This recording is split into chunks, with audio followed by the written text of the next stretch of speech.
what's up, everyone? Welcome back to more Apollo Justice Ace Attorney. Last time we left off, we did the investigation, the final investigation, and now it's time to do the final trial. And I'm probably going to do it all in one episode, because, I don't know, I feel like it's nice to just finish it off, you know? Don't want to stretch this game too long. Well, this is it. Today's the day it all goes down. In an earlier round. And then there was yesterday. This meeting is over. Sorry. Just give us 5 more minutes. We can call them back after that. Sorry, no go. Come on, piano boy, we're leaving. Darian, wait! Never liked you. Either of you. Huh? Darn it, we were so close. He was about to tell us. Hey, Apollo. He didn't want us to hear what Monty had to say.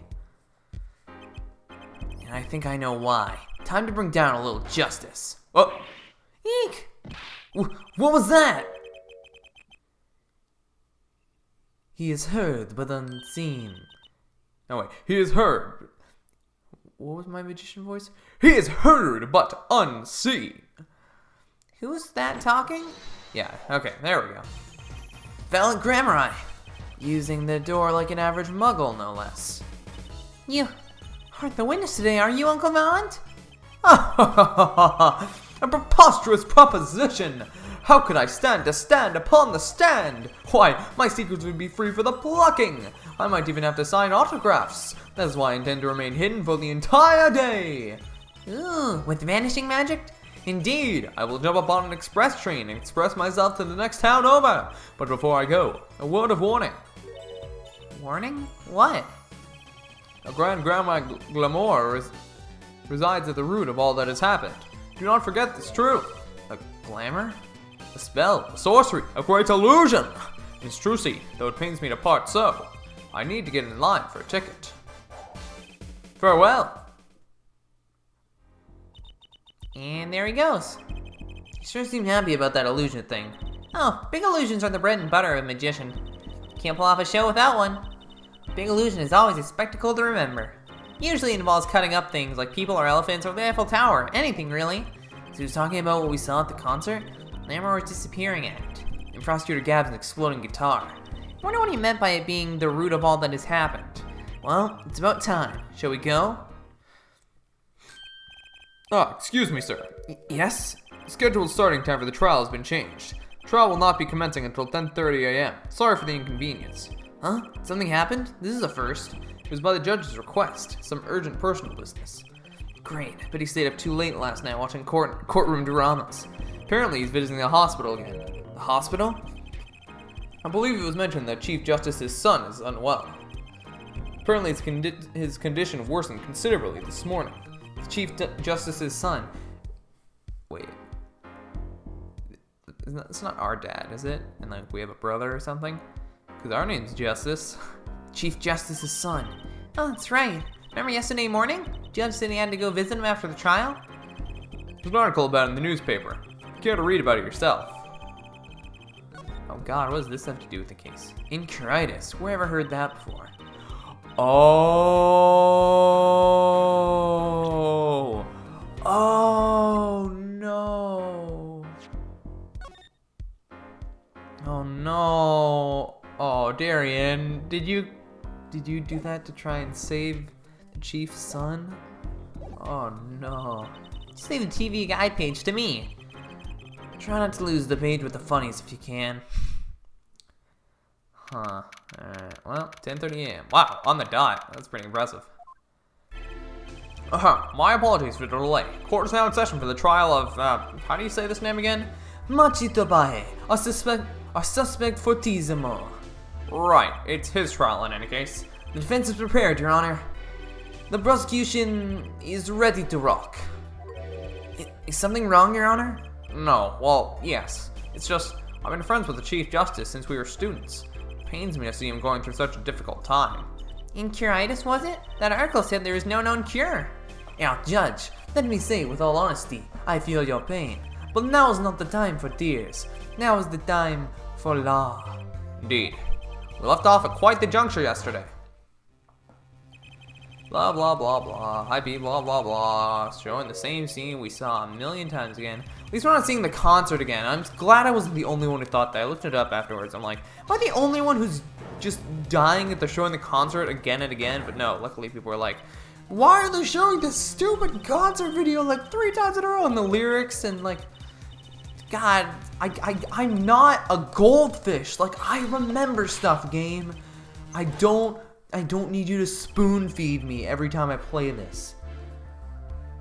Quite the sensational ending. Who'd have thought Darian would guest star in this season of Cliffhanger as a suspect?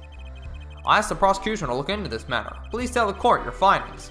Darian Crescent is a member of my band, the Governors. He is also a detective, making the current charges serious indeed. Yet after investigation, I have found no cause to alter our case or file new charges.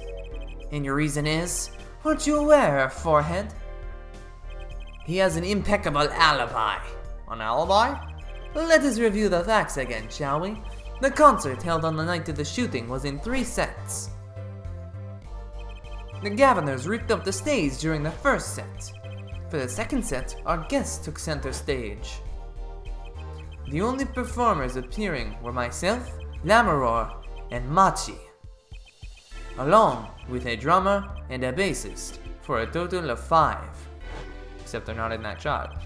We didn't want to make 3 models. The shooting took place in the dressing room. The shooting in the dressing room, however, took place during the 3rd set. Lammeror, the defendant, Machi Tobaye, had left the stage at that point, and the Governors were already rocking. This is when 2 shots rang out at the scene of the crime. Shots heard by Detective Emma Skye, mind you. And Apollo, you heard them too, right? I sure did. Furthermore, Lammeror herself witnessed the moment of the crime. Well, perhaps I should say she heard the moment of the crime, when she claims to have heard Mr. Lertoos and Detective Crescent talking. Well, that's impossible. Detective Crescent was... Precisely. Detective Crescent was on stage, getting his groove on, no less. Voila!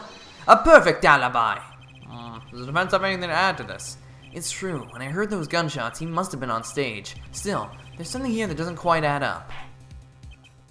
It appears the defense has no objections. I believe we can safely say that Darian Crescent's alibi has been acknowledged. Which means that Lammeror was sadly mistaken. Her testimony cannot be true. Very well. Of course, if we disregard her testimony, I see no evidence keeping us from declaring a verdict. If indeed there are no objections... Uh-oh, Apollo, if he declares a verdict now...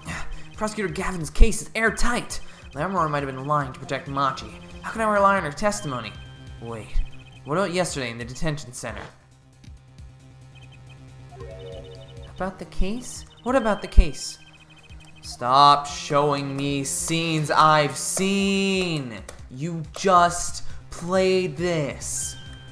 Like, oh my god. It is doing it to an obnoxious amount in this game. Good lord, how long did we go? We're 8 minutes into this video. We have had 2 flashbacks already to stuff that literally happened, or we've seen in the past video. Like, Machi was trying to tell us something. I know it. Maybe the best thing to do is to ask him, under oath. Very well. Court finds the defendant. What was the name again? Your Honor! No, that wasn't it. It was something like Marquise or Mr. Justice. Your Honor, before you declare a verdict, I'd like to call another witness. Exactly who else do you need to hear from? A witness who until now has not been given a chance to speak in this court. Because he doesn't speak English. You don't mean... I do. The defense calls defendant Machi Tobaye to the stand. What? But he doesn't speak English. Well, use an interpreter. Interpreter. I'm afraid you'll have to look elsewhere. I only speak a few phrases such as I love you and where is the toilet? The defense would like to request Lammeror as the interpreter. Well, Lammeror? There's a possibility she's protecting the defendant. But she'd be interpreting for the defendant. Why would she lie? This is most unusual. Bravo, F. Forehead. Now, Judge, the prosecution agrees with the defense's request. If Lammeror lies, I'll be able to tell. Even my limited knowledge of the language should be enough for that. While if both prosecution and defense are for this, I see little cause for refusal. Finally, some progress. Belief. Please show the defendant and Lammeror to the witness stand. I suppose there is a first time for everything. Shall we proceed? Your name to begin with. If you would, Lammeror. Yes. He says Machi Tobae, the defendant. Certainly a first for this courtroom. Not that we really needed an interpretation of that message in particular. So far, so good. Very well. Mr. Justice, if you would. Huh? If I would what, Your Honor? Would what? You called the defendant to the stand, did you not? What would you have him testify about? What I want him to testify about? I hadn't thought that far yet. Apollo! Aren't you gonna ask him what he was about to tell us yesterday? How can I if I don't know what he was saying? Excuse me a moment, if I might speak. Yes, Lamroar? Just now, Machi said there's something about which he wishes to testify. Machi wants to testify about something? What could it be? What sort of testimony is he talking about? One moment, please. The suspense is killing me! What? What? Well, Lamroar? According to Machi, he has proof of his innocence. What? We seriously didn't get an interpreter? This is a surprise. Yahoo! Victory, Apollo! We did it! This is sounding too good to believe, and I know what that usually means. Well, that's true, then this is vital testimony. Lamroar, I mean Machi. Please testify to the court. Very well. Proof of innocence. He says that word of Mr. Lotus's death came as a great shock, but if the killing truly followed the lyrics of my song, I, that is, he, could not have done it. He says that because the lyrics are in English, and he does not understand them. I see. He wouldn't have understood the English lyrics to the song. That would prevent him from following them so closely. I wondered what he meant by proof. Why, he would only have to ask Lamroar to know the meaning of that song. Lamroar, did you ever explain the lyrics of that song to him? I did tell him, generally, what the song was about, but never in so much detail, and he never asked. Has my oft-repeated warning already fled that forehead? Lamroar might be protecting the witness. Well, anyway, let us proceed with the cross-examination. Mr. Justice, if you would. Yes, Your Honor. Something's hidden in that testimony, I know it. I'll just have to trust my bracelet to tell me where. Worked yesterday, it'll work today. Is it going to be, like, available from the start this time? Oh, it is, okay. Okay, so I finally figured it out. It's when they're talking about how the English, lyrics are in English. I didn't look this up, by the way. I always say it when I look it up, but see right here? Oh, and he just looked away. You do know English. I was right the entire time. Machi, you can't fool my eyes. You glanced towards her the very moment Lamroar said the word English. Why?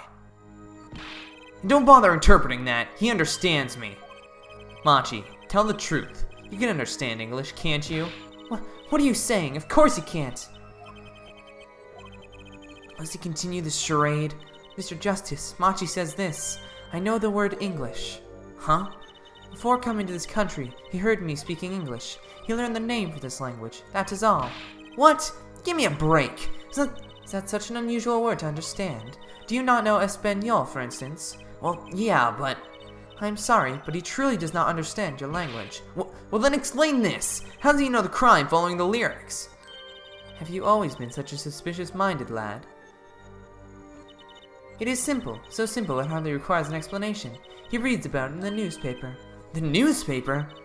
The Virginian Daily Bugle. You can buy it in this country these days, you know. They have already begun to report about this case in our homeland. I was right. What is wrong, Mr. Justice? Your eyes. They are quite fierce all of a sudden. Machi is lying. Maybe it's time to show them proof that he's lying. Because that hasn't come out yet, you fool. We have that paper. I have here a Virginian newspaper. The Virginian Daily Bugle, as a matter of fact. Indeed, there is a feature article about the case. Could you read this for me, Machi? That's right. It doesn't mention the lyrics. What? What is this all about? I'm sorry, Machi. You couldn't have read about the lyrics in a Virginian newspaper. No. No! We got him, boys. That took a long time. I knew it had to do with his eyes, but I couldn't find it for the life of me. What does this mean? But I don't see how it's possible. I know. He must have heard the lyrics when the police were doing their questioning. Yes. Not possible. The subject of the lyrics was not brought up in police questioning. I read the full reports myself. So the lyrics weren't in the newspaper, and the police didn't mention them. The only place you could have heard them was in his courtroom. In English, no less. The witness will explain himself. Machi says, Yes? "It is true I read the newspaper, but this is not where I learned of the lyrics. I was mistaken. Now I remember." You remember? "He says he heard of the lyrics from me." What? Is this true, Lamroar? "Yes, I'm afraid I had forgotten it myself. Then it looks like our forehead's been jumping to conclusions again." Seems so, yes. No! I was on to something. I know it. I can't let this chance slip away. Time is an issue today, Mr. Justice. Are you finished with the cross-examination? What are you gonna do, Apollo? I'm gonna keep on cross-examining. I'd better have an angle of attack. Or else. My bracelet's still reacting. Your Honor, please allow me to continue. If you must, you must. Very well. Witness?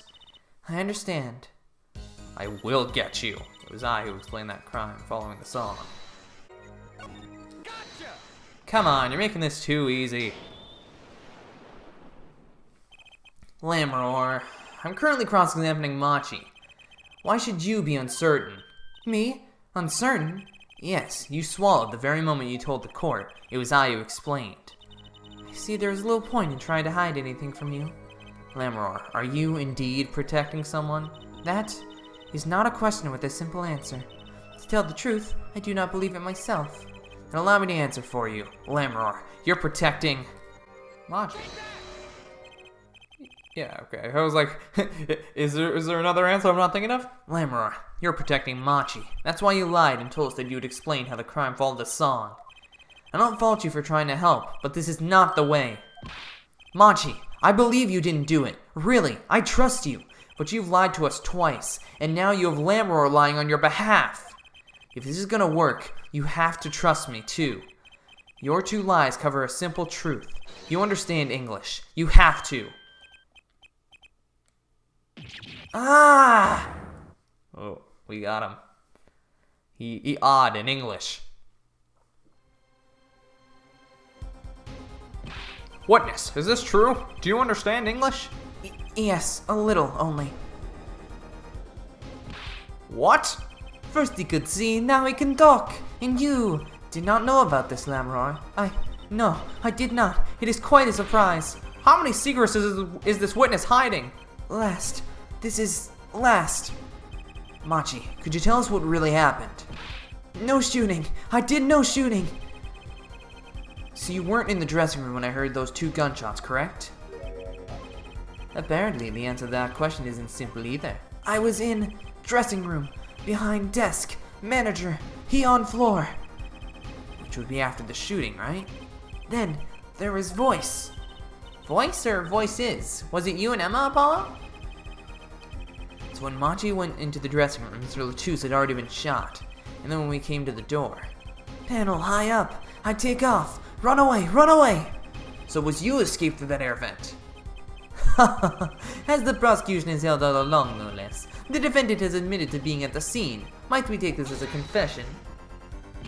No, he's clearly denied that he did it. I know shooting. Manager on floor. Already on floor. The victim had already been shot, you say? I find that hard to believe. The defendant understood the song lyrics. He was at the scene of the crime. This can only mean one thing. He is the shooter. Does the defendant have anything to say to this? He's clammed up, Apollo. Then let's ask Mr. Justice. Will you require any further testimony from the witness? Is that it? Is there nothing else I can get him to testify about? Wait, no, of course there is. God dang it, are we really gonna... Blah, blah, blah, blah, blah, blah, blah, blah, blah, blah, blah, blah, blah, blah, blah, blah, blah, blah. Look at all this stuff that we've already... That cocoon has something to do with this. Machi, please, tell us the truth for your own sake. No more speak, not to any of you. So much for your precious trust, our forehead. Hey, you were the one who didn't believe him. Regardless, this brings us to an impasse. It does seem the defense and defendant are at odds. I doubt we are likely to learn anything more of value should this continue. I see no other course but I see no other course but to declare a 5-minute recess. The defense will work things out with the defendant so that we might proceed. Alright, wow, this is a short first part of the trial, but that's okay. I don't want this to be like a 2-hour video, because those are a pain to edit, man. Which is why I'm recording this at like 2 o'clock. Apollo Eustace. That's justice. Better learn how to say it if you ever want to get some. Believe. I know shooting. Machi claims Mr. Latouche was already down on the ground when he entered the room. Maybe it was a trap and he walked right into it? Suddenly, I hear revolver. Close. Very close. Then, I hear voice. You heard gunshots? Yes, it's true. I hear revolver, but only sound. Oh, wait, you're saying you went into the dressing room and found Mr. Latouche already dead, and then you heard shots? If that's true. So, you're at the scene of the crime and you heard those shots? And you escaped through the air vent. I know. Huh? What do you know? I know if I open an vent, I can leave stage and backstage. So the vents went both to the stage and the backstage area. Is that what he means? Hey, he's right. Look, Apollo. Huh? Yeah. But how did you know it was connected like that? Wait, I bet his father was the architect that designed the hall or something. I hear this from Magician. Magician? Don't look at me. A magician, huh? Well, at least we're clear on one thing. Machi didn't shoot Mr. Latouche. Yeah, but what does that leave us with?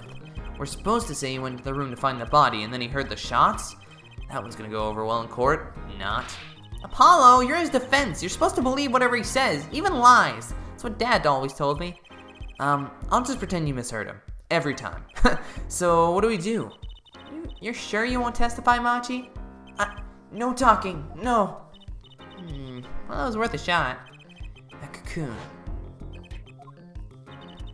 I can't go home. Stop showing me this scene. Oh my god. Stop. Stop. Stop. Of course, he's scared. Oh well, I guess we'll just have to try a different approach. That's the spirit, Apollo. So what's your plan? If Machi won't testify about it, we'll have to get someone else to testify. Someone else? I think we're out of time. Let's get back in there. Right. July 10th, 11:28 a.m. District Court, courtroom number 3. Court is now back in session. Mr. Justice, have you sorted things out with the defendant? Yes, Your Honor. We had a good talk. Very well. So will he testify? Your Honor, the defendant will not testify. What? Shame. In there I thought this was your big chance to turn this case around. Actually, it is. The defense would like to approach this case from a different angle, Your Honor. A different angle? If Machi won't testify, then I know who will. I would like to cross-examine the witness in this case, Lammeror. Lammeror? What are you up to now? I thought we determined yesterday that Lammeror's testimony was insubstantial. There is nothing you can... Lammeror was taken to the hospital yesterday with injuries. What happened? She was assaulted, Your Honor. Assaulted? Someone wanted Lammeror dead. Thankfully, she was able to save herself. What? I've heard no such report. Prosecutor Gavin. Why would anyone be out to kill Lammeror? Can you think of a reason? Well, think of how she is known in our country. A singer from overseas who doesn't speak English, yes? Yet someone tried to keep her mouth shut. Who could that have been? You don't think? I do. It was the same person who shot Mr. Latouche. The killer was afraid of her, afraid of what she might say. The defense believes that something was hidden in her testimony yesterday. Something that the killer doesn't want getting out. So, am I to understand that this is what you are saying? Namely, that there is a nugget of truth in Lammeror's testimony, a nugget we have yet to uncover. Exactly. Lammeror was attacked. This has serious implications. Very well. There were some vague points in her testimony during yesterday's trial. Perhaps we did not inquire as deeply as we might have into some. The court will hear Lammeror's testimony once more. Oh, I thought we were having the save break now, but I guess not. Lammeror, I must apologize. We must ask you to stand again and speak. You need not apologize. I know that Machi is innocent, and I'll do all that I can until the court realizes this. Let's review your testimony from yesterday. You told us you heard 2 gunshots and the shooter's voice through the window. And that voice belonged to Darian Crescent, yes? That is correct. At which point I proved she could not be correct. She couldn't have heard any of those things. The small window at the scene was closed and was found to be quite soundproof. You have nothing to say to that, Mr. Justice? I don't know exactly what yet, but I do know that there's something there. There is, it seems, much you do not know. And yet it is my duty to hear him out. Perhaps a witness would be so kind as to testify once more to the court. Of course, Your Honor. What I heard. I was on my way from the stage to the backstage exit. That's when I heard them, Mr. Latouche and the detective. I heard the faint sound of a gunshot and stopped. Then I heard another gunshot. There was the smell of gunpowder. I knew I must tell someone, but I was in a hurry, so I kept moving past the small window. Pretty much the same as yesterday's testimony. I'm sorry. I am not used to speaking much in this language. Perhaps my descriptions are lacking in some way. Yet everything I have said here is the truth. It is my distinct displeasure to say this. What you have said to have happened is impossible. Do I have to repeat myself? Lammermoor was attacked because of this testimony. What, Trucy? Apollo, you know, for a moment there, you were pretty cool. You do better when I don't try to think ahead. Very well, Mr. Justice. Perhaps you can coolly cross-examine this witness.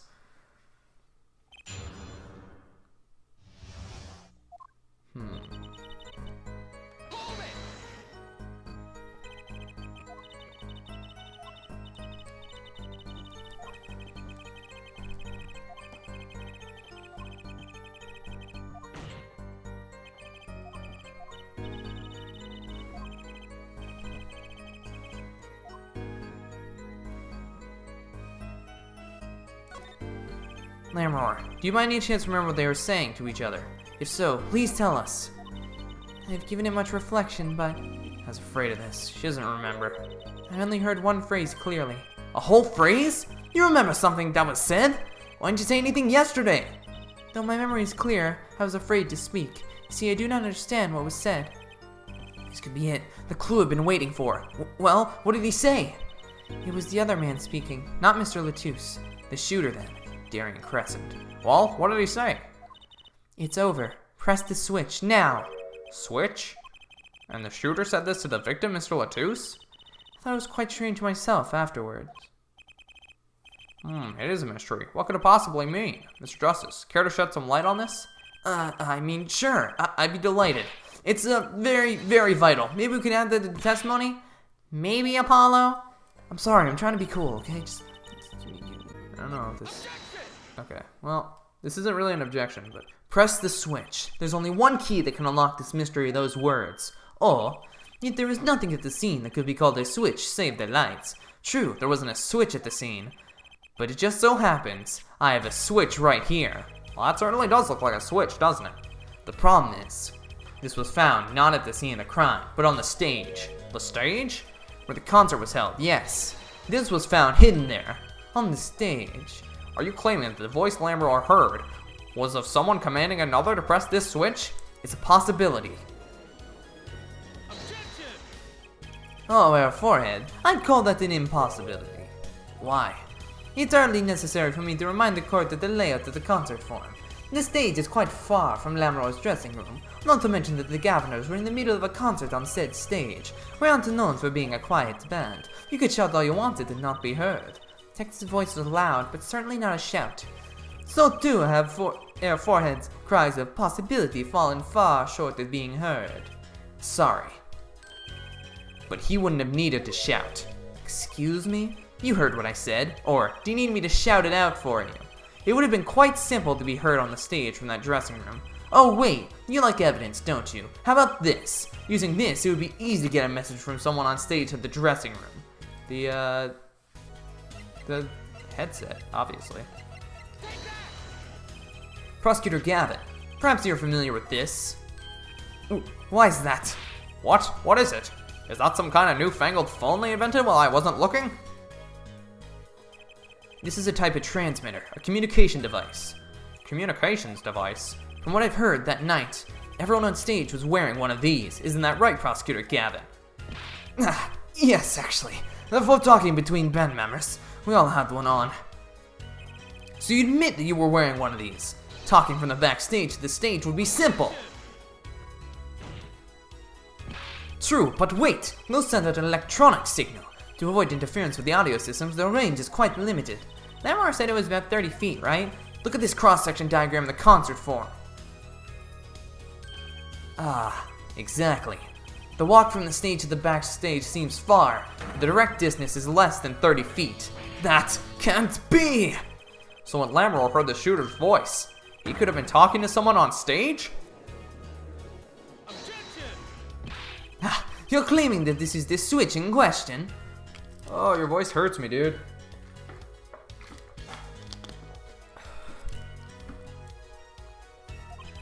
Why did it have to be on the stage at that time?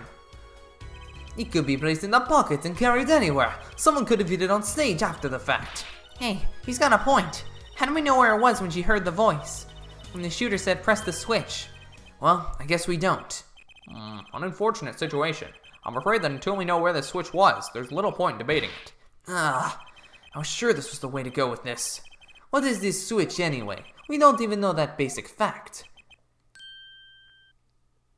Wait a second. I do know what this switch is. And if you follow that train of logic to its incredible conclusion, it ends up in proof that completely changes this case. I mean, the twist is gonna be when she heard this, it was during the middle of her performance when she was getting to the other side of the stage. What's up, Apollo? Apollo? We know about this switch, right? We know what it is. Yeah? Well, think of when it was used that day. Think of what happened. Well, Mr. Justice, if you have no further information to share concerning this switch... Your Honor? Yes, Mr. Justice? I've been remiss in not telling the court this before. I know what this switch is. Well, it seems the defense is set upon linking this switch to the case. Let's see your evidence of the link. What evidence do you have to explain what this switch is? It's either the guitar or the, Prosecutor Gavin, you remember this? That's that. That what? Is it another one of those newfangled phones? This is an igniter. What phone looks like this? Igniter? You mean it's like a lighter? Yes, actually. You aren't saying that this switch is a remote? I am. This is a remote trigger for an igniter. What? Look, I'll show you. Yow, wow, wow, wow! Mr. Justice, you will cease and desist from burning down this courtroom. Sorry, that was a bit more fire than I expected. My whiskers are caught on fire. Prosecutor Gavin, let me repeat myself. This switch is a remote igniter trigger. Doesn't that suggest something to you? You're talking about what happened to me, aren't you? Ah, exactly. That night at the concert, there was one unusual burst of flame. When your guitar caught fire in the middle of your performance. Wasn't that part of the stage show, though? Prosecutor Gavin was entirely unaware such a thing had been planned, and the guitar that burned was a valuable keepsake. That's right, he got it in Virginia from Lamar. He said the sound was amazing, before it burned, of course. Now it just kind of smokes. The better the guitar, the brighter it burns. Our forehead. Yes. Don't tell me you're trying to tie these two things together. Those being the shooter's voice heard by Lamar, and the guitar suddenly catching on fire. I am. It's really simple when you think about it. Mr. Latouche and the shooter were at the crime scene. The shooter was wearing a headset. He ordered someone on stage to press the switch. The switch was pressed, and the guitar caught fire. Well, that does seem to make sense, though something about it is bugging me. Can't quite put my finger on it. Really? Seems pretty simple to me. You can say, but the timing doesn't match. Our forehead, don't destroy what little respect I have for you. I was expecting something a little more sensible. I guess I was wrong. What's this all about, Prosecutor Gavin? His simple story simply makes no sense. Think, that night my guitar got fire, yes. The cause may have been this indeed. However, the guitar caught fire during the second set. That's right, of course. Come on. Guitar got fire during Labor's song. Please tell me he already knows this. Indeed, yet the shooting happened during the third set. The two are utterly unrelated. Yes, that must have been what was bugging me. The whole premise for this is faulty. See, his story makes no sense. Thank God. Are you sure about that? What exactly do you mean, Mr. Justice? Maybe it's not the premise for my explanation of the switch that's at fault. Maybe it's our premise for the entire case so far. What premise is this specifically? I'm glad you asked. I'm saying that maybe the killing didn't take place in the third act. What's this? But Detective Emma Sky heard shots and found the body. All of this happened in the third act. Gunshots rang out, and according to his testimony, Machi was in that dressing room at the time. Where are you going with this, Mr. Justice? Stay with me, Your Honor. He also told us this in his testimony. Namely, the victim had already been shot. We all heard gunshots, but no one saw the shooting. This is insane. Just before the shooting took place, the shooter was heard on his headset, telling someone to press the switch. The next moment, Prosecutor Gavin's guitar burst into flames. We know that a remote trigger igniter was inside the guitar. From all these facts, we can draw only one conclusion. The crime did not take place during the third act, but during the ballad performance, the second act. What? Yes, I've been waiting for that moment where Gavin's just like, no, order. Well, that goes against the evidence. What does, Your Honor? The crime was carried out according to the lyrics of that song, yes? Hey, he's right, look. The bullet is supposed to come after the fire. You're thinking about the wrong way. Huh? Look, why would the shooter craft the events of the day to follow the lyrics anyway? It's an awful lot of trouble to go through, with little merit for the person doing it. Well, I'm sure whoever it was had some reason. Yes, they did. A reason that made it advantageous to follow the lyrics. You're saying the order was reversed on purpose. Reverse, Prosecutor Gavin? If the criminal followed the lyrics strictly, then yes. The shooting would have had to come after the guitar burst into flame. Yet our forehead has raised another possibility. He's claiming that the bullet came not after, but just before the fire. Couldn't have put it better myself. We were only meant to think that the shooting came after the guitar burst into flame. That was the criminal's objective. The crime followed the lyrics to a point, but that was the ruse. Why else would the killer risk discovery by moving the body? That was the final touch to make us think he'd followed the lyrics the whole way. Order! That would explain this most unusual situation. It does. The killer changed the order of events to create himself an alibi. In other words, the killer was someone who had an alibi for the third set, but not the second. I was hoping it wouldn't come to this, but sadly it has. Let me tell you why your little fairy tale makes no sense at all. Oh, it sounds good, I'll give you that. You've given us a reason why the killer bothered following the lyrics of my song, but I question your logic, for it's flawed from the very beginning. Flawed? Yes, a contradiction, our forehead, one I pointed out several times, no less. At the time of the crime, the small window at the scene was closed. How could Lamoureux have heard a voice through it? Oh. I know that you would like to divert our attention from this critical fact, but you're basing your entire line of reasoning on a false premise.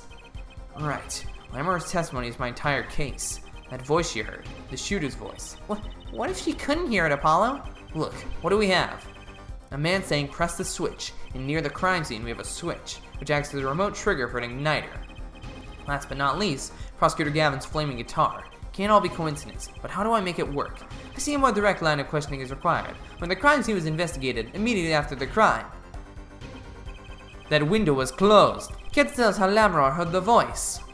A key point to be sure. Mr. Justice, can you explain this to the court? Yes, just let me pick. Come on. Lamoureux heard a voice, and she heard it during the second set. Think, how was Lamoureux able to hear the voice? Good lord. She has divine hearing. No. When we investigated the scene, the window was closed. The shooter had no reason to close it had it been open either. Meaning it was impossible to hear the voice through that window. It's good to hear you making sense again. For a moment I was afraid you might be a Borginian too. As I was saying, Lamoureux could not hear the voice through that window, so there can only be one explanation. She heard the voice from another location entirely. What's this? You do amuse me so. And here I thought you and Good Sense were back on speaking terms. Now I'm afraid you and Good Sense speak entirely two different languages.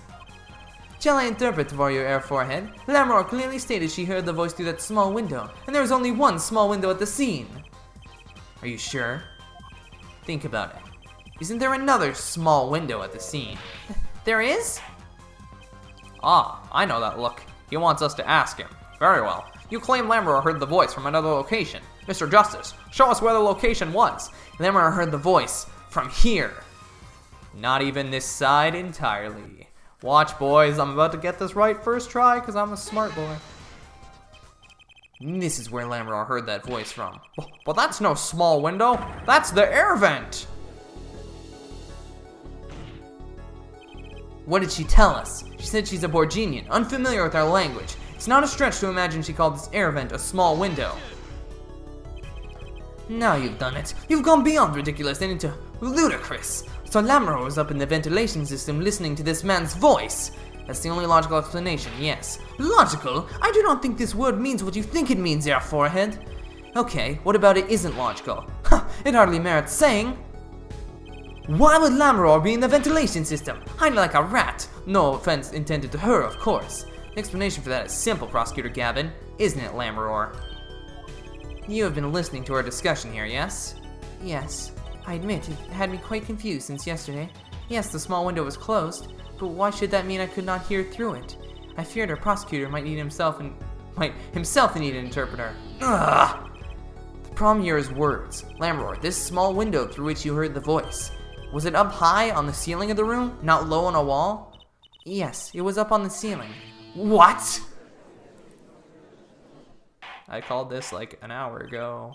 No, I didn't, but I called it a little bit ago. Order, order, I will have order. Witness, you will clarify this statement to the court. Are you in fact saying that you were up above the ceiling of the room, and that's where you heard the moment of the crime? Yes, in fact I was. I'm sorry, I never imagined it would become such an important point. Yes, well, why the heck were you up there? I believe it's time for another testimony. I'm not sure I can't. May I remind you, this is a murder trial. We will hear your testimony. Tell us why you witnessed the crime from above the ceiling of that room. Please. Well, looks like I'm on the right track. It's because it was part of the Magician's Act, and he probably is not happy with people saying how the trick works. Yes, I was above the ceiling when I heard the voice. I had heard there was a small window there before. It was in the middle of my performance. I had no time to report what I had heard. As to why I was there, I cannot say. I am bound to secrecy on this matter. Bound to secrecy? In my line of work, one has many obligations to uphold. But you say you were in the middle of your performance, so this did happen during the second set. I did not witness the crime, you must understand. I only know what I heard. Yes, but you must tell us what you were doing in detail. That's what the cross-examination is for, Air Forehead. My mission in this court is to discern the truth. No obligation, no binding pact may hinder that mission. Very well. Mr. Justice, you may begin the cross-examination. What are you gonna do, Apollo? I'm gonna find out the truth. She was up above that ceiling for a reason. I just have to get it out of her.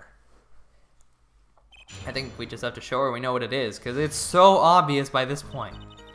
Like, this game is definitely not one of the harder games to figure out, because, it's I don't know, I've had no trouble guessing the victims, or the killers, my bad. Okay, I looked it up, you have to do this. I didn't want to deal with that. Now, truth be told, the reason for your presence above the ceiling is quite clear, especially when you consider what happened during your performance. What happened? Yes, it's all right here on this video. They actually just showed that scene again. Are you kidding? Carry on, it's fine. As you can see, Lamroar was clearly not on stage her entire performance. It would sadden me to be so realistic. Lamroar is incapable of actually vanishing, let alone teleportation. So the only explanation is that she was hidden from view. And during that time, she moved to the back of the forum. Apollo! What, Trucy? It's not nice to reveal magician's secrets, and it's against the rules. But I'm a lawyer. I'm not supposed to be nice. This is all very fascinating, but how is it possible? There was only 20 seconds between when she disappeared and reappears. She couldn't have moved that fast. Is something wrong, Prosecutor Gavin? This was his concert, his show. He knows how the illusion was performed. Aha! He's just realizing his own oversight. Let's look at the cross-section diagram again. Here we can trace a route through the ceiling. It goes from the stage, through the backstage to the rear of the forum. Recall Lamroar's testimony from yesterday. I was on my way from the stage to the backstage exit. There was something like a little window there. That's how I saw it. She went from the stage to the backstage exit. A perfect description of this route above the ceiling. Lamroar knew of this because of her part in the illusion, but she wasn't the only one who knew. What? Just now in the lobby, Machi told me something. I know.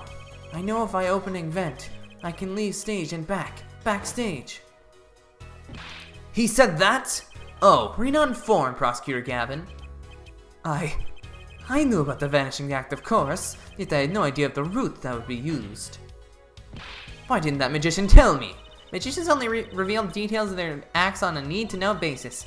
They're the bread and butter of a magician's life, you know? Which is why you bound Lamroar to secrecy. Well, Lamroar? I'm impressed, Mr. Attorney. Machi was right about you. So, what does this mean? Are you saying you used the route above the ceiling? I did. Well, that's that, but I'm still a little confused. Why's that, Your Honor? As I said before. They're showing it again. They're showing it again. There was very little time between when she disappeared and when she reappeared. Oh my god. 20 seconds, tops. How could she do it so fast? Especially if she stopped to hear the shooter's voice. That's a good question. Can the witness explain this at the court? I cannot.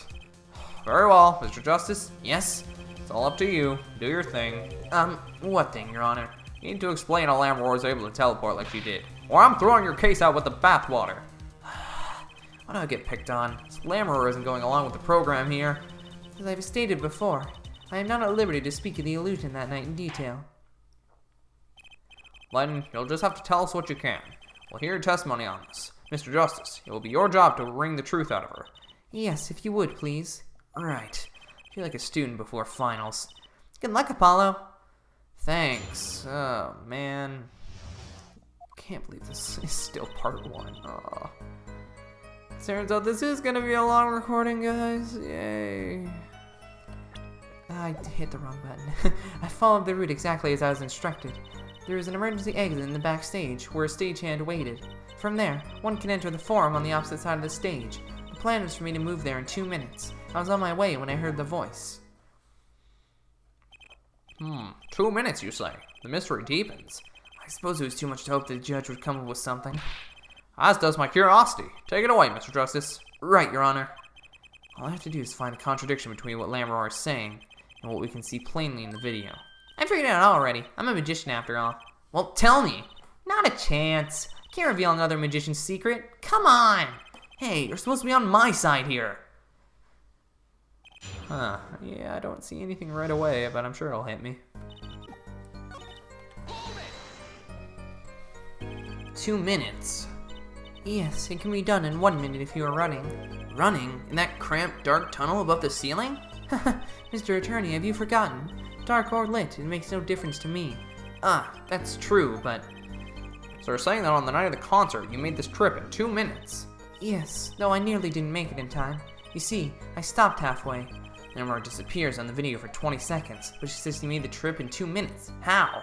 If you want my professional opinion, I'll bet the answer's right there in that video. Well, Mr. Justice, perhaps you have some evidence for us. Something that can explain the discrepancy between the video and her testimony. Ah, evidence explaining the discrepancy. There's one piece of evidence that explains the discrepancy between video and testimony. Lamroar, do you happen to remember this brooch? I don't know why. It was the first thing my mind went to, but I don't know why this is right. Aha, the brooch. We saw it yesterday, did we not? It was found at the scene, Your Honor. And you're bringing this up now. Why? I thought we had already determined when that was dropped. So did I, but we hadn't. Take another look at the video. Oh, she was wearing it and then she didn't have it on later, of course. You know, you can skip through this if you actually look on the thing. But, nope, not in this version. Because here you can see she's wearing the brooch. So she is. Let's look a bit later. Let's get a good frontal shot. Not there. What? The brooch, it's gone. What? Yes. The brooch disappeared in the short space of 20 seconds, and it takes a full minute to run from the stage to the backstage. Which means there can only be one explanation. The Lamroar we see before the vanishing act and the Lamroar we see after are two different people. What? The brooch was found on the floor at the crime scene, and not just on the floor, but on the floor directly beneath the air vent. Lamroar, tell me, Did you drop the brooch on your way from the stage to the backstage, at the very moment you witnessed the crime? Yes, I think I did. Order! Prosecutor Gavin! From your expression, I gather you had no idea what this was the case, Your Judge. I, of course, knew about it. What? Don't get me wrong, I wasn't hiding it, it just never occurred to me. But the switch and the shooting took place at the same time. So, I was right, there was a switch? There was. Just before the stage's tower rose, Lamroar was replaced. Or on the subject, just who was this replacement Lamroar? Why, the man behind the illusion, Valent Grammari. It was Grammari? That's quite the illusion, but I still don't get one thing. Yes? The switch happened before the tower rose, correct? So you weren't on the stage. That's right. But this, fake Lamroar is still singing. And she's pretty good. Well, that's true. Come on, Apollo, that's an easy one. They were just playing a recording. The governor's on some kind of air guitar band, Fraulein. Oh, you mean I'm wrong? When we play a show live, we play live, no recording. Perhaps you can explain, Lamroar? Very well. She was singing in the headset mic? Is that it? Yes, do tell, and add to your testimony. I had to keep singing, even while I moved. You were singing? Yes. Mr. Gavin expressed a dislike for recordings, so I used this. Wait, so you were singing the whole time? Even when you were crawling above the ceiling towards the backstage? Why should it matter where I sing? When everywhere I go is the same darkness. But if you're on stage while you were walking... That's right. Wouldn't the shooter and the victim have heard? She was singing right over their heads after all. That is right. Are you sure? It would be pretty hard of hearing to miss someone singing in the ceiling. Once again, we come back to the state of the scene of the crime. What state? Ah, I know what he means. That old speaker, Apollo. The speaker? That speaker was blaring at the time of the murder. Ah, that's for monitoring the stage from this room. Monitoring? Pipes in a real-time feed the stage microphones. This will know and... Satisfied, that dressing room was fitted with a large speaker playing a direct feed from the stage. At my request, actually. So Lamroar singing in the ceiling. Sounded just like Lamroar singing over the speaker. Ingenious! Her voice was hidden by her voice! Huh. Lamroar, I have just remembered something. Do tell. When I heard the noise, the gunshots, yes? It startled me, so I stopped singing. What? I forgot the words I was supposed to sing. The song stopped? Thankfully, it was the very beginning of the second verse, so not many would notice.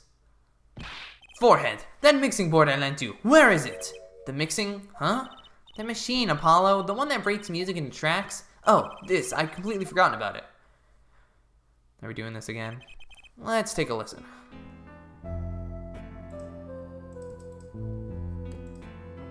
You're not making me watch this again. You are not making me watch this again.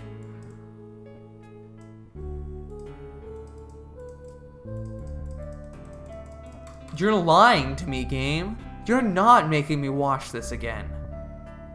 Are you kidding me?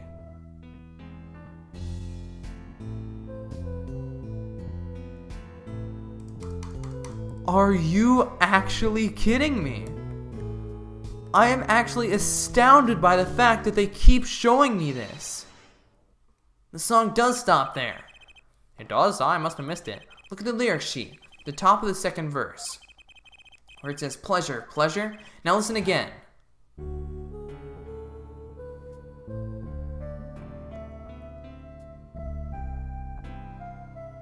You don't need to play this entire section again. Oh my god. This is obnoxious.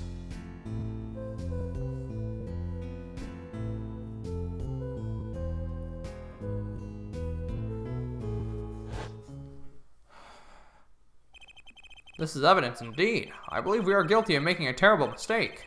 The crime didn't happen during the third set. It happened during the second, during Lamroar's ballad. That is true. But no one on stage during the second set could have been the shooter. Which means that Darian Crescent could have done it. He wasn't on stage for the second set. Well, Prosecutor Gavin, fascinating. I don't believe I've ever seen a trial turned around quite so thoroughly. Yet one problem remains. What's that, Prosecutor Gavin?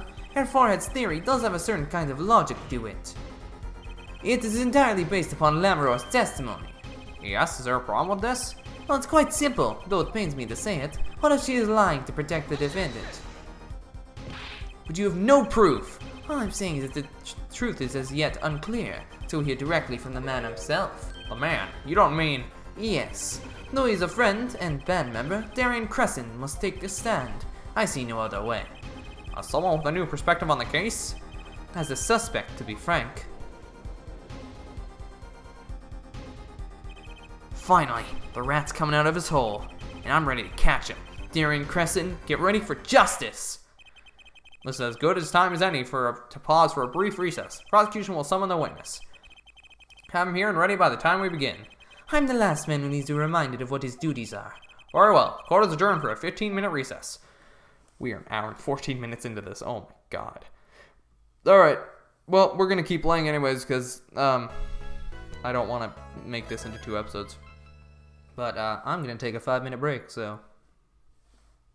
Actually, I'll wait for this. July 10th, 10:40, 1:40. Holy crap, we were in trial for 3 hours in the real game. Apollo, I can't believe it. It really happened during the second act? And right in the middle of Lamoureux's performance? Why, she was in that air vent, and that switch in the flaming guitar. When you link it all together, that's what you end up with. I knew you had what it took. Oh, finally. Dad. Mr. Wright, you believed in me? Not really. Huh? I just thought that'd make a cooler entrance and say, hi. Why do I even bother hoping? Where have you been lately, Dad? You haven't been coming to the office at all. Sorry about that, Trucy. I'm on a secret mission. Secret? You mean like you're undercover? Like Mr. Latouche, only shorter and not as well dressed? Oh no, what if you're shot too? Would I do a thing like that to you? Anyway, I'm off for a while again. Huh? You're leaving? Oh, one thing before I go. What? Good luck. Right. Is that all you came to say? I think you have things pretty much under control. You'll get Machi's buy off the hook, no doubt. Yeah, but you're after that detective, aren't you? Detective Crescent. It won't be easy proving he did it, especially not under the current court system. The current court system? What did Prosecutor Gavin say during the trial? Your case is based on one fragile assumption, namely that our diva divine is telling the truth. What about all the proof? The brooch and the switch? A piece of jewelry and a lyrical blunder. There are plenty of other ways to explain those things. The flaming guitar too. All because you lack definitive proof of their connection to the case. But if the sultry songstress is lying, your case smells like butter in a frying pan, leaving behind the faintly signed scent of failure. So what do I do? Like I said, good luck. And be aware that it will be impossible to prove his guilt by conventional methods. Oh, that reminds me. I have something to give to you from our detective friend. Detective Sky. Emma? Let's see, this bag of snack here was meant for me. Here it is. What? Okay, I skipped past it. What are those, Dad? They don't look like very good snacking material. They were found at the scene. Analysis of the fragments revealed traces of gunpowder. Gunpowder? Probably a firecracker or something similar like the ones the kids are into these days. These fragments were found under the sofa at the scene of the crime, actually. Under the sofa? Hey, Apollo! That's where we found that little device thingy. Right, this. Well, finally, some evidence that makes sense. Burnt fragments. What is that? That's all for me, I suppose. See you after the verdict, maybe. Right. Every man has an igniter inside him. Excuse me? Find Darian Crescent's igniter and set it off. And he walked out the door, just like a magician. Normally. What does he want us to do? No conventional methods? What does that mean? Guess we just have to take his advice and hope it makes sense when the time comes. I guess. We're almost at the finish line. Hang in there, Trucy. I think it means you have to find another way to break this guy without shoving him with evidence, because we don't really have anything. So I think what we're going to have to do is somehow corner him into thinking that he has to tell us the truth, or like make him say something he shouldn't know, you know, stuff like that. Okay. Court is now back in session. Prosecutor Gavin, where is Detective Crescent? In the witness lounge, ready to be called at any time. Very well. Might I add, I don't believe any of this. Darian was the first detective I ever worked with. We stopped working together when he moved to Criminal Affairs Division 3, but his guitar playing, it fires my imagination. That's nice, but it has nothing to do with the matter at hand, correct? Oh, I know. Their forehead. Very well. Call the final witness to the stand. Detective Darian Crescent. Name and occupation, please. Darian Crescent, Detective, Criminal Affairs, Division 3. That's the International Affairs Division, for those of you who didn't know. I'm a guitarist with the Gaviners. Maybe you've heard of us? Do you fully understand the circumstances under which you stand before us today? Yeah, I understand, Your Honor. What I don't understand is how you let this happen, partner. You gave me your word I wouldn't be standing here. The situation's changed, Darian. And don't call me partner. Ha! So much for old friends. I see what you're doing, Darian. You're pressing the prosecution. Your Honor, if we could begin the trial. Yes, it's high time we did. Let's hear your testimony. You may begin with your response to Lamoureux's testimony, if in fact you have anything to say about it. Oh, I got plenty to say. Lying must be a national pastime in Virginia.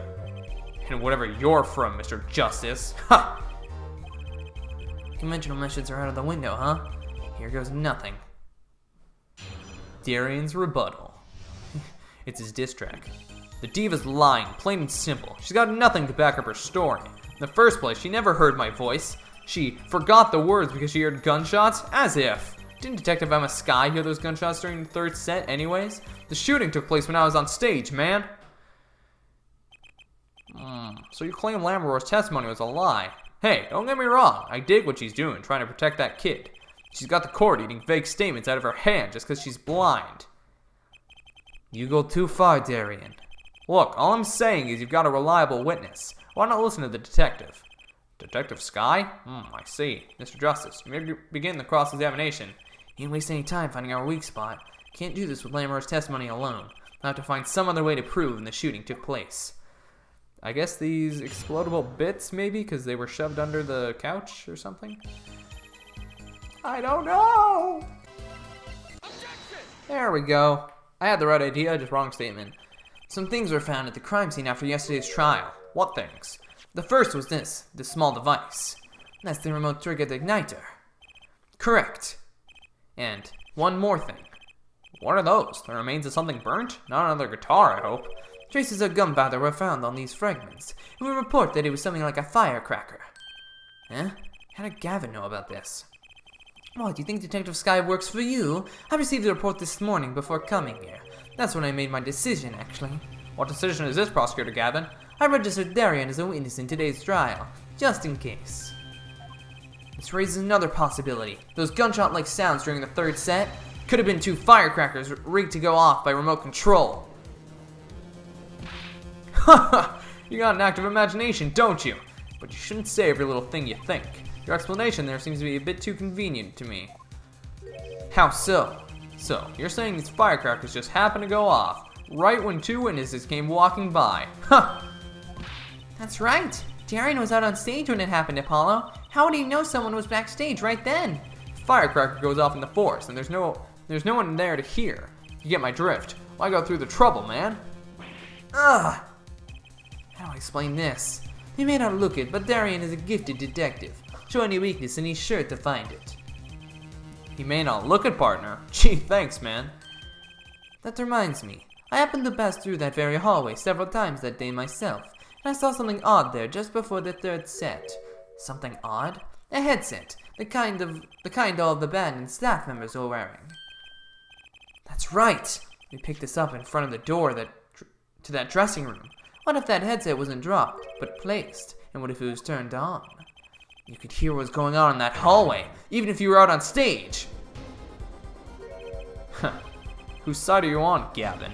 Listen to me, Darian. There are no sides in a court of law. Which is why I now turn to you, Air Forehead. I have a question for you. Huh? For me? The igniter and the burnt fragments that were found at the scene of the crime. It's certainly a possibility they were part of a ruse to fake the sound of gunshots. Throw the headset from the hallway into the mix and you could fabricate an alibi. But we're still no closer to proving anything. Those gunshots might have been real or fake. We can't say. You've raised the possibility that the shots heard during the third set were faked. Now you need to prove the other half of the case. The other half? Look, I'll just tell him. He wants you to prove the thing went down in the second act, while our little piano player was on stage. That's right, Gavin? Indeed. If you can't prove that, then to continue this cross-examination will be pointless. This is killing my throat, man. Well, Mr. Justice, can you prove the crime took place during the second set? Yeah, I think. You'd better know, Apollo, otherwise we're through. It can be proven. You make it sound like someone else is going to come along and do it for you. Let's continue with the cross-examination then, shall we? Witness, your testimony, if you would. This isn't going to be easy. I need some decisive proof, and fast. You ready, kid? 'Cause I am. The shooting took place during the second set? If you're so sure, let's see your proof. Objection! Oh. It seems there was clear proof left behind. Right here in Lamorar's song. Her song? What exactly is this, device thingy? A new variation of gramophone, perhaps? Come on, we just used this, and don't get me started on gramophone. This device was used to record this performance, part by part. Part? You move the sliders to adjust their volume. Each instrument is adjustable separately, Lamorar's voice included. Oh, what does this prove? According to Lamorar's testimony, the moment of the shooting, she forgot the words to the song. Ah, you intend to examine the recording at that moment, yeah? You might even hear those gunshots. Exactly. Ha, ridiculous. How are you supposed to hear gunshots back in that dressing room right on stage? Have you forgotten, Darian? We're all wearing these headsets. Oh. We're all deeply involved in our performances, but Lamorar's headset would have picked up what she heard all the same. Then let's get to analyzing that recording, right now. Lamorar stopped singing when she heard the shots fired. Find that spot, and I find the gunshots.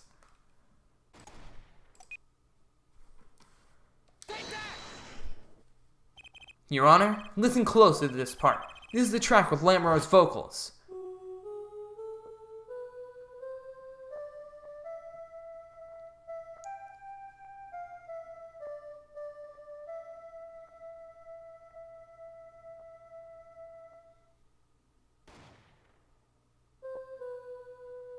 Yep.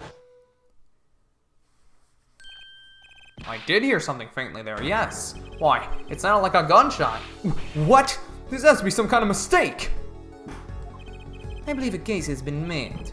Gunshots were heard during the second set, which means Lamorar's testimony was true. Ugh. Order! So, she was telling the truth about what she heard? Is the other man speaking? God dang it. Stop. Just after that, there was a gunshot, then the guitar caught on fire. Detective Crescent, you weren't on stage during the second set. You could have done it. But why did we only hear one gunshot on the recording? Weren't 2 bullets fired from this weapon? Lamorar was moving through the air vent, Your Honor. She must not have been close enough for her mic to catch the first shot. But then, as she passed over the dressing room, the gun fired again. Miss Lotusa's life was taken. Well, Detective Crescent? Once again I am reminded of something. Our performance that day. Your performance? Seeing the mixing board jogged my memory. You were there too, Air Forehead. What is it with today? Problem after problem. My hog won't start my guitar cases, Buster. My guitar's been burnt to a crisp, and to top it all off, someone's dead. There was that performance just now. What was that all about?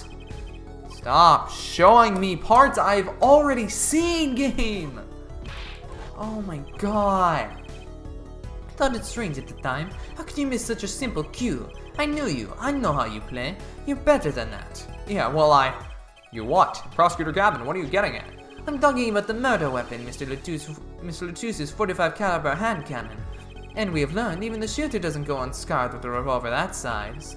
The kickback is enough to dislocate your shoulder if you're an amateur.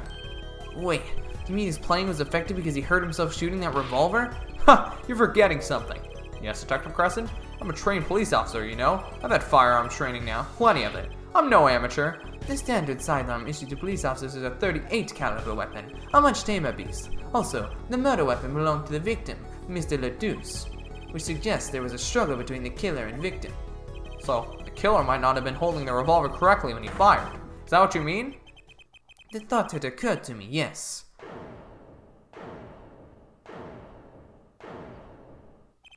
Well, does the witness have anything to say to this? Detective Crescent! What I want to ask is what Mr. Sleeves rolled up ready for action has to say. Hey you, attorney! Me? Exactly which piece of your evidence is decisive again? Got a little noise on tape that could be anything. And you have an alleged guitar cue missed due to a .45 caliber kickback. I weep for this case, Gavin, I really do. You can line up your little weak pieces of evidence all you want. I didn't shoot that manager. And that's the obvious truth. This witness has a point. The defense's arguments, while persuasive, are not decisive. I believe we should hear what the witness has to say in response to the case so far. Your testimony, please, Detective Crescent. Tell us your reasons why you couldn't have done it. Alright, second testimony. Proof of innocence. Come on, why would I even want to kill that manager? You want a reason? Easy. I got no motive, man. That was the diva's first trip to this country, right? How could I possibly know her manager? If I didn't know him, why would I want to kill him? A simple reason indeed. Prosecutor Gavin, is it the case that Mr. Latus had not been to our country before? According to our records, yes, not even once. I see. Very well. Mr. Justice, you may begin the cross-examination. Great, now I need to find a motive. I can think of two things. Either the egg, or the fact that he was a detective. Oh, that was easy. Your Honor, take a look at this. What's that? Looks like candy. It's not. Don't lick it, please. Detective Crescent, ever seen this? Looks like a piece of candy. What it is evidence. Don't lick it before you try it. Specifically, this is a replica of a cocoon. It was found among the victim's belongings. A cocoon? Never seen one that color. This is a variety only found in the Republic of Borginia. Nowhere else. Alright, but what is this cocoon replica doing in my courtroom? Surely this has nothing to do with the motive for killing Mr. Latus, does it? It does! Wait, I think it does. You don't sound confident, man. A cocoon. Okay, cool. This Mac can't connect to iCloud. I mean, this DS can't connect to iCloud. One of those silky cocoons? The kind that you can make, well, silk out of? Not this one. This cocoon makes a powerful curative. Curative? For what? Apparently, it is most efficient at treating a disease thought incurable. It is the only medicine of its kind. However, it is illegal to take one of these healing cocoons out of Virginia. Whatever for? If it's such a miracle cure, why not share it with the world? Yeah, that's what I've been wondering. Looked into the matter at some length. Apparently, it isn't difficult at all to manufacture the remedy from the cocoon. Yet if you change the process only slightly, you can easily make a large quantity of something else entirely. A deadly poison, in fact. What? There was an incident several years ago where some of these got out onto the black market. It caused quite the commotion in the global community, though the media was kept largely unaware. Intriguing. All this has led to a strict ban on cocoons export. One rigidly enforced by Interpol, among others. Interpol? Right! The victim, Romain Latus, was an Interpol agent. Detective Crescent, you insist on referring to him as a manager. That is misleading. Romain Latus wasn't killed as a manager. He was killed as an undercover agent. So I was trying to smuggle this gumball into the country? That what you're trying to say? I'm saying there could well be a motive for murder. Oh, so I was gonna sell it on the black market, make myself a pretty penny? Ridiculous. I mean, totally unthinkable. Unthinkable, you say? Why? Perhaps it's time for another testimony about this smuggling cocoons business. Oh, another one already? Oh, wow, okay. International Affairs got a memo about these cocoons. Interpol is all hot and bothered about them. Can't sell them on the black market, too dangerous. Yeah, cocoon smuggling ain't exactly lucrative anymore. Man, I'm in International Affairs. I know the deal. Indeed, Interpol wanted these cocoons bad enough to send Mr. Latus undercover. Kids think up the craziest things, but no way am I gonna risk life and limb just to get my hands on some dirty cocoon money. Not the most noble of statements, but duly noted. According to reports, these cocoons top Interpol's list. Selling them to an underground organization would be risky. Very well, maybe we can cross-examination. It is the only motive I've got. He was up to something, and I'm gonna find out what. Was he trying to get it for the chief's son? That's the only thing I can think of, but I don't know how to, say that. Oh, I already got this? Oh my god. Okay. Why not choose a less dangerous buyer? I would.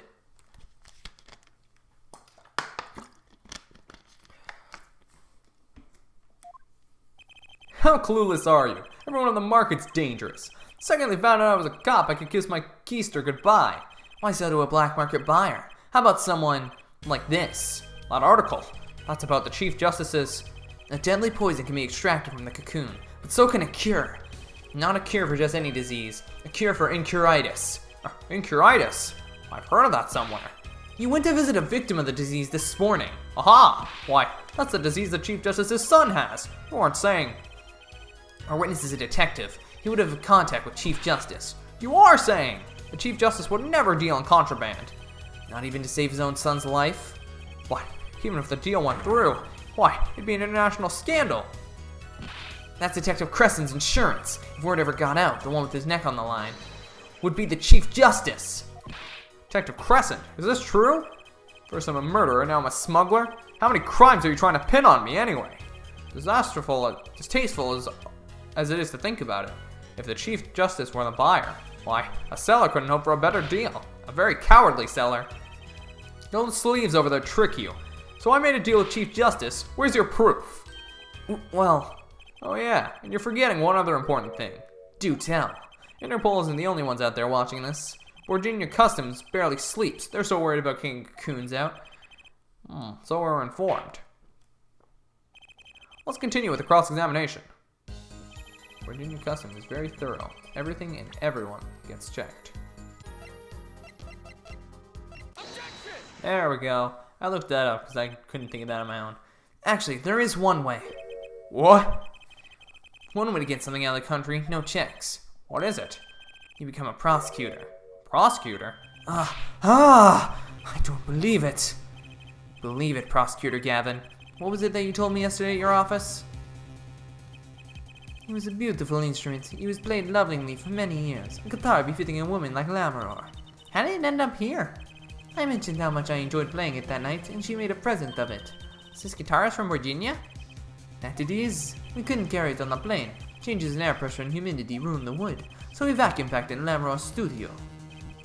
I used a special shipping service available to me for transporting evidence. He brought it right up to my office for me.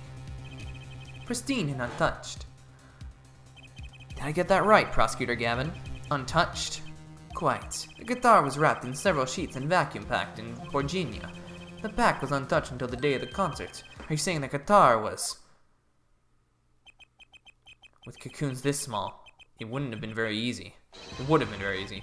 To use your guitar as a mule to smuggle a cocoon out of Virginia. What? Which reminds me, Prosecutor Gavin, the guitar had some work done on it recently, right? Work? Good memory, our forehead. Well, you know how guitars have a round hole in the front. It is called the sound hole. Well, they found something attached to the wood just inside the hole. A broken device of some sort. A broken device? Yes, this in fact.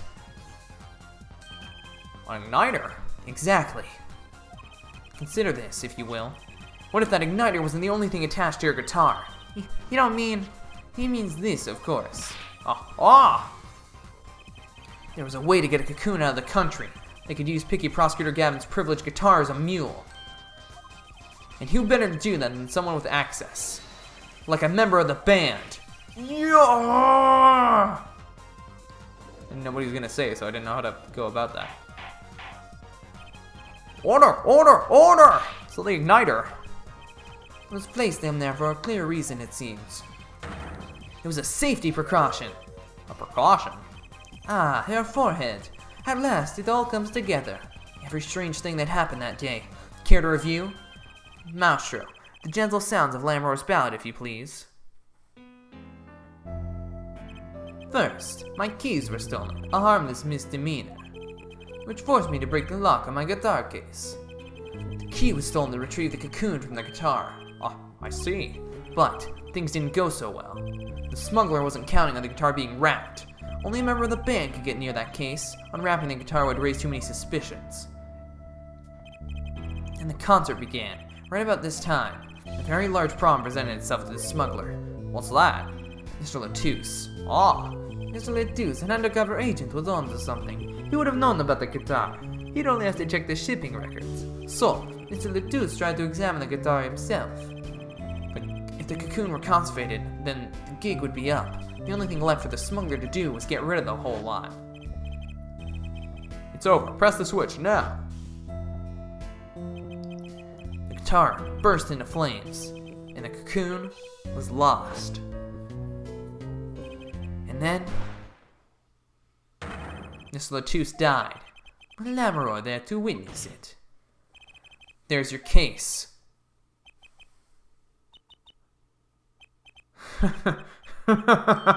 Brilliant, man. Detective Crescent? You gotta know, you make all that up on the fly? For a made-up story, it makes a great deal of sense, Darian. Ha! The Republic of Virginia? Sorry, man, but I haven't even been there. True, you haven't. Ha! Let's see you make up a story for that, kid. How'd I hide the cocoon in the first place, huh? It's not so hard to imagine. You would help a Virginian accomplice. That's all.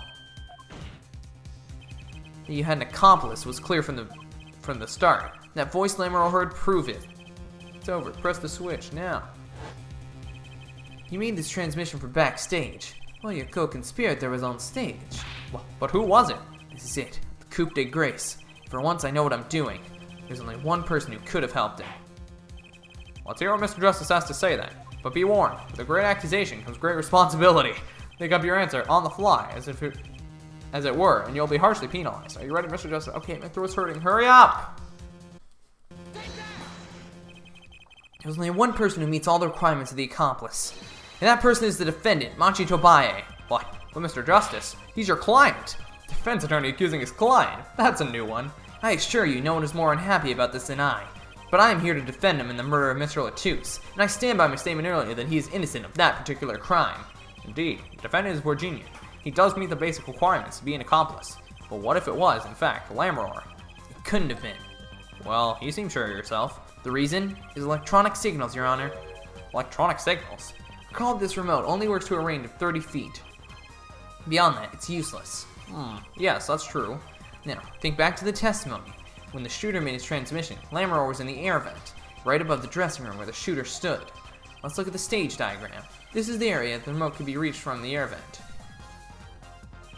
Well, looking at this, it seems that Lamoureux could still have done the deed. No. When the shooter made the transmission, the stage was slightly different than shown here. It was in the middle of the guitar serenade. Part of the stage was raised. Prosecutor Gavin and the Lamoureux stand were in, and they were on the tower, which happened to be 15 feet tall. In other words, the remote couldn't have worked from Lamoureux's position in the air vent. Ah. Well, Detective Crescent, what do you have to say to that? Your Honor? Yes, Detective? Can we see the video where Gavin's guitar burns? Just one more time. Well, I don't see why not. What? Don't tell me there's a way out of this. Too bad, so sad, punk. Punk? First you were sleeves and kid, now punk? You're losing rank fast, Apollo. Exactly what we're supposed to see in this video. The problem isn't what we see, correct, Darian? Right, it's what you hear. We are musicians, after all. Care to explain for us non-musicians? Sure thing, punk. Let me straight your yarn first. You're saying I ordered that wee piano to set off that igniter. That right? Yes. Well, in order to do that, you have to press a switch. Am I right? Okay. Well, take another listen. Pay attention to the piano. Piano?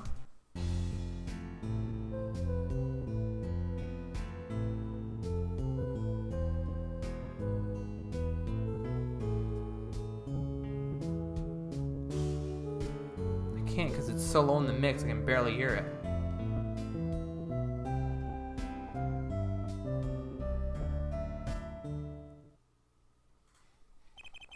What seems to be the problem there? Piano sound just fine. And that's the problem. Man, you still don't get it?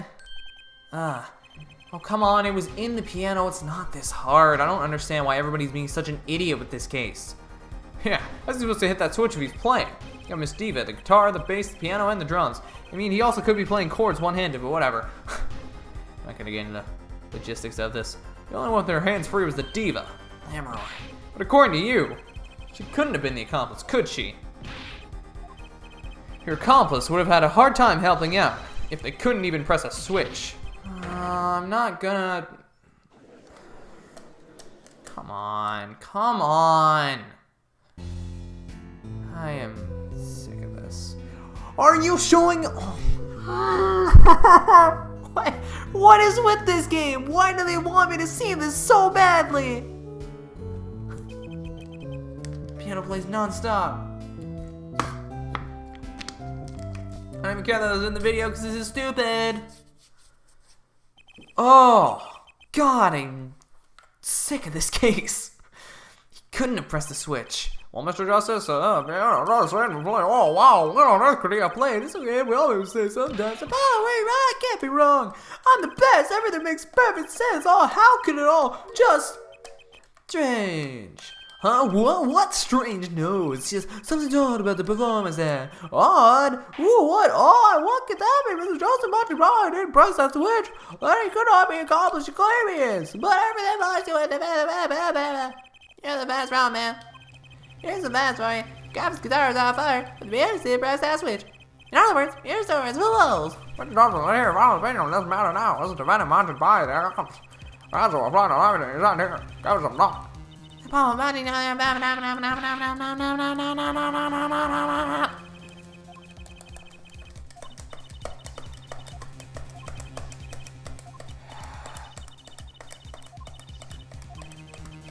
Something pretty odd.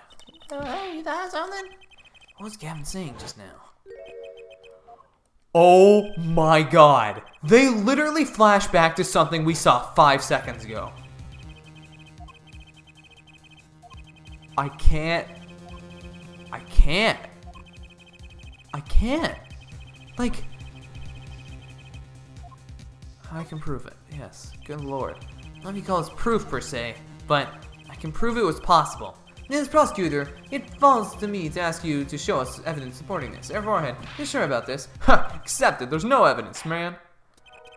See your evidence, Mr. Justice. On what did you base your claim the defendant pressed that switch?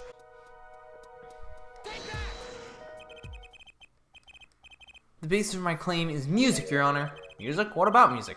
Let's listen to the piano part around the time when the switch was to be pressed. Right before the guitar burst into flame.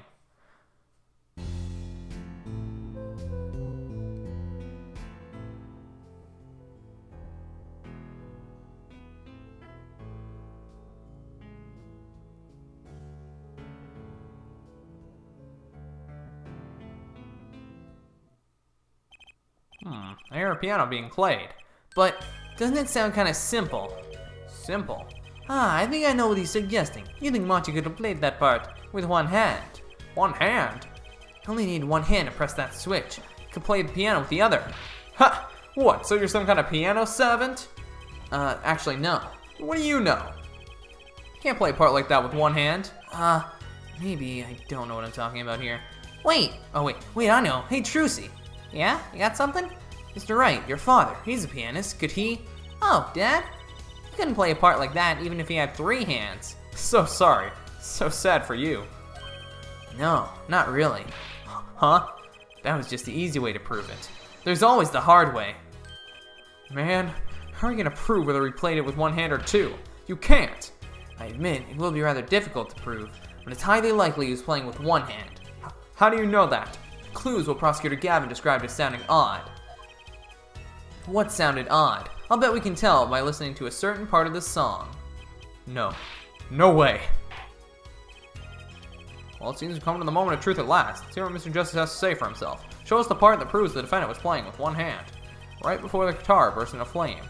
Definitely playing just one section of the song proves it.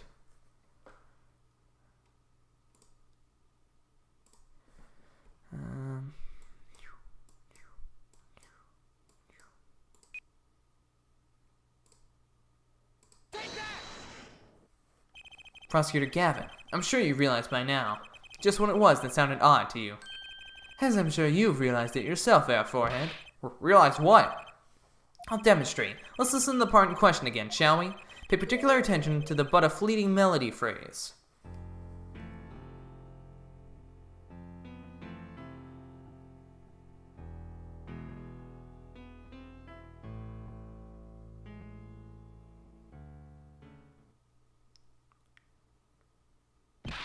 Man, how many times do we have to listen to the same thing? Well, for once I agree with you, dude. You're right, enough of that.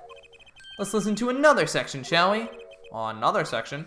The guitar burst into flame at the end of the second verse. Let's listen to the same spot in the first verse. Pay attention to the "Oh, that night in your embrace."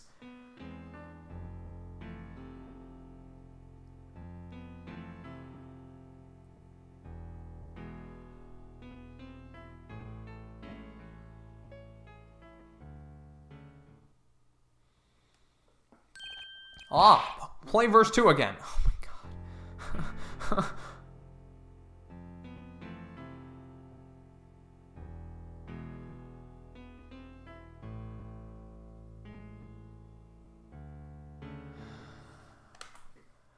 Stop playing it. Stop playing it.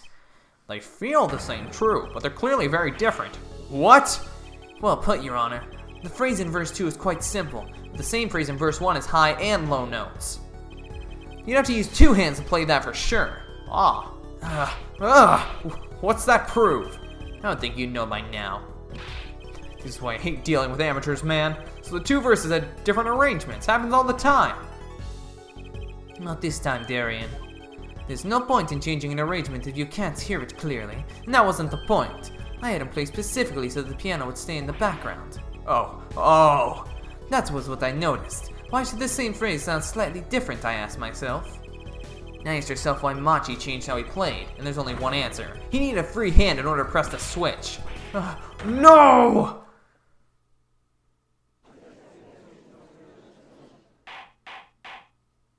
Order!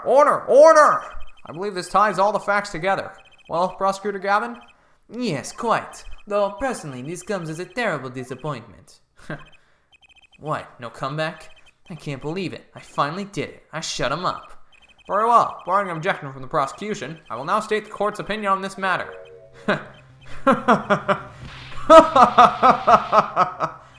Good show, Sleeves. No, great show. It's not over. I don't like it when he looks so happy. You tell him, Gavin. Tell him what's so disappointing. Personally, I'm terribly disappointed in you, Air Forehead. Huh? Me? Yes, don't get me wrong, your case is solid. The facts all check out, but even now, you're yet to show us a single piece of decisive evidence. Yeah, but the facts. Anyone can see it was him. Unfortunately, anyone does not include the law. I'm afraid your case doesn't cut it. But... 1,000 facts might point towards the same conclusion. But without decisive evidence, it's not proof. That's the rule under our current legal system. I don't believe it! It does not seem as though the defense has any more evidence to present. I think if he did, we would have already seen it a long ways back. It is unfortunate, but at present, this court is unable to acknowledge your accusation. What?!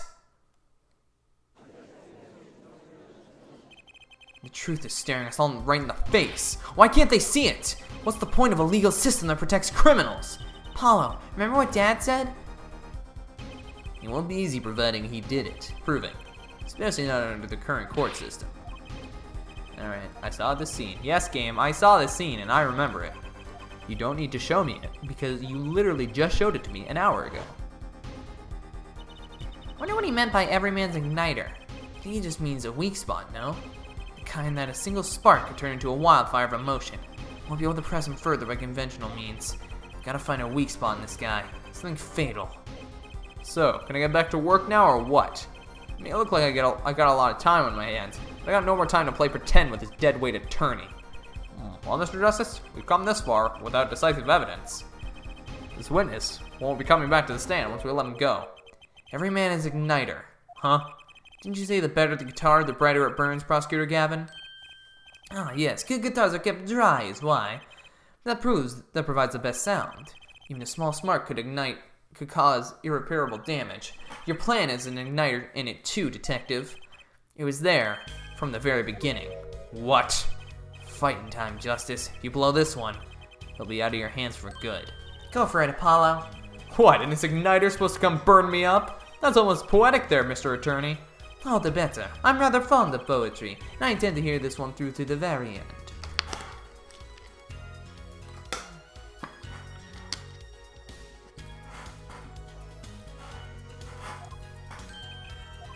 Air Forehead, you are accusing this man, Darian Crescent, of two crimes. The murder of Mr. Latouche and the smuggling of a Virginian cocoon. This is your last chance to prove your case. This trial has already run on far too long. I know, Judge. Mr. Justice, this will be my last warning. The moment this igniter of yours turns out to be a dud is the moment this cross-examination ends. Understood? Yes, Your Honor. Then let's have it. Show us the basis for these accusations against Darien Crescent. Okay, this is really my last chance. Key that will take apart Darien Crescent's plan is... Oh! Of course. Your igniter isn't a piece of evidence. Huh? So what is? It is true I couldn't show decisive evidence. Perhaps what I needed to prove my case was something else. You mean a witness. Proving his guilt is a tall order, but I've got just the person to do it. Very well, Mr. Justice. Who is this person who can prove Darien Crescent's guilt? Oh, come on, I'm not even going to say it. The one person who can prove Darien Crescent's guilt is the defendant, Machi Tobaye. Your client? Again? Machi Tobaye was an accomplice of the cocoon smuggling plot. Without him, Darien Crescent could not have gotten the cocoon. Furthermore, he can easily prove that the one who plotted to smuggle that cocoon is the real criminal in this case. How so? It will require just one of the very cocoons Mr. Latouche was looking for. With the cooperation of the Republic of Virginia, we could burn a cocoon. The burnt cocoon would leave a particular residue. A residue we would, no doubt, also find inside the burnt-out guitar. Ah, very scientific of you. Thus, if Machi Tobaye acknowledges his agreement with Darien Crescent... Sorry, I'm not really doing the voice. My throat is actually killing me because I've been recording for almost 2.5 hours now. Concerning the attempted smuggling of a Virginia cocoon, the case is solved. Darien's laughing again. Your unrelenting passion is remarkable. You really want to get me, don't you? Too bad you'll never be able to. Why not? The little key tickler won't acknowledge anything, especially not anything to do with cocoon smuggling. What's this all about? Taking a cocoon out of the country means death, by Virginian law. Yeah, see? If our pianist really was a smuggler, then testifying about it would be suicide. Believe me, he's not talking... But you're wrong, Detective Crescent. What? It's the other way around. Machi doesn't admit to smuggling here. He's in deep trouble. Huh. How? Look, Machi admits to smuggling here, then he'll be tried in our courts, by our laws. You don't get the death penalty for smuggling in our country. Ugh. The victim in this case was an undercover Interpol agent. I'm sure that news has already reached Virginia.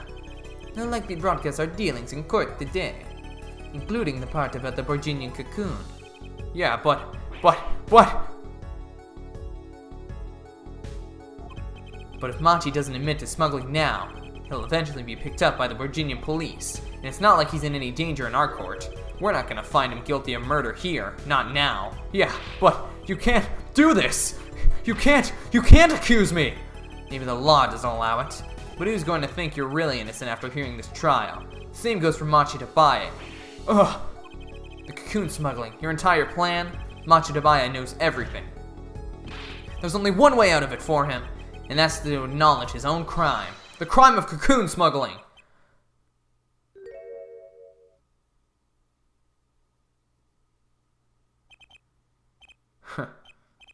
Don't worry there. I'll get you out of the country. I'll set you up someplace. A hidden mansion? Real nice. You want a house made out of cookies? Or no, a house made out of pianos? Come on.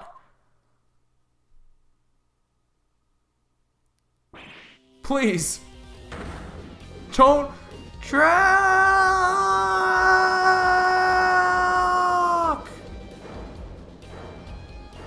I thought he said don't trash, but he said talk.